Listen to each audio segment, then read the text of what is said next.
అందరూ ఇక్కడ కట్టారేంటి అని రాళ్ల మధ్య అనుకున్నారు. ఇవాళ అన్నపూర్ణ స్టూడియోస్ ఏషియాలో ఆ రోజుల్లో చెప్పేవారు, రామోజీ ఫిలిమ్స్కి ముందు అంత అందమైన స్టూడియో లేదు.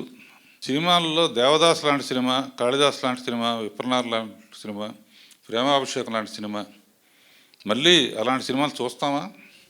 అసలు యాక్టింగ్ అనేది స్కోప్ ఉంటుందా? అందులో ఒక అద్భుతమైన డైలాగ్ ఉంటుంది బాబు. బాధగా లేదా అంటే, బాధపడితే ఏమొస్తాయి, రెండు కన్నీటి బుట్టే కదా అంటే. And I'm very lucky to do with father and son. And next generation చూస్తాం, వెయిట్ చేద్దాం. All the best. ఎన్నో అనుభవాలు పంచుకున్నాం. పర్టికులర్గా ఆయన గురించి మాట్లాడాలంటే రెండే రెండు ముక్కలు. ఆయన ఏం చేశారని కాదు, ఏమి ఇచ్చిల్లారు.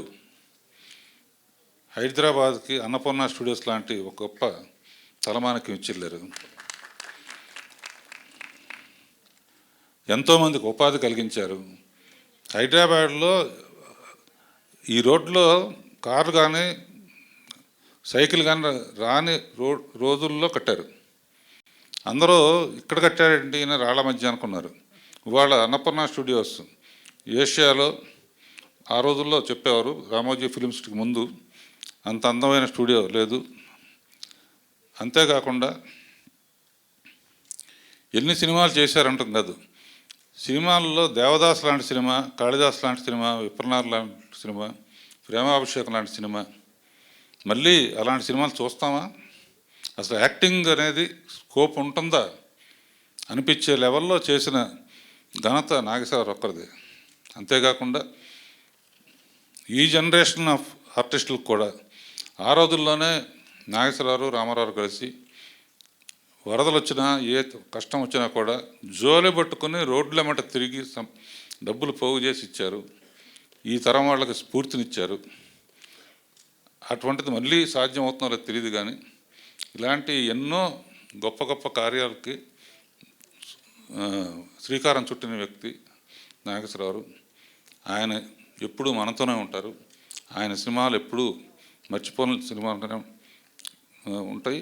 అండ్ అందరూ తప్పకుండా చాలామంది దేవదాస్ చూడాలి అని వెయిట్ చేస్తున్నారు. అందులో ఒక అద్భుతమైన డైలాగ్ ఉంటుంది బాబు. బాధగా లేదా అంటే, బాధపడితే ఏమొస్తాయి, రెండు కన్నీటి బుట్టే కదా అంటే. రెండు మాటల్లో అద్భుతమైన స్క్రీన్ ప్లే డైలాగ్స్ ఉంటాయి అన్నమాట. అలాంటి సినిమాలు మళ్ళీ రావాలని కోరుకుంటూ, నాగేశ్వరరావుని మరీ తలుచుకుంటూ సెలవు తీసుకుంటున్నాను. తండ్రి కొడుకులతో చేసే అదృష్టం కూడా నాకు కలిగింది. రామదాస్లో నాగేశ్వరరావు నాగార్జున నమస్కారం పెడితే నాగేశ్వరరావు నమస్కారం పెడతాడు. ఏంటి ఈ షాట్ అన్నాడు ఆయన. గురువుగానేమో నాగార్జున నమస్కారం పెడుతున్నాడు. తండ్రిగా కుటుంబం చూసుకోవాల్సిన బాధ్యత నీదే బాబు అని ఆయన నమస్కారం పెట్టాడు అనమాట. ఆ ఉద్దేశంతో తీశాను ఆ షాటు. ఇప్పటికీ మర్చిపోలేని షాట్ అది. And I'm very lucky to do with father and son. And next generation చూస్తాం, వెయిట్ చేద్దాం. All the best. ఆయన ఎక్కడున్నా మనతోనే ఉంటారు. Doctor PVS Reddy garu, India postal services chief post master general, Telangana. వారు ఉంటే వారిని మాట్లాడాల్సిన కోరుతున్నాను నేను.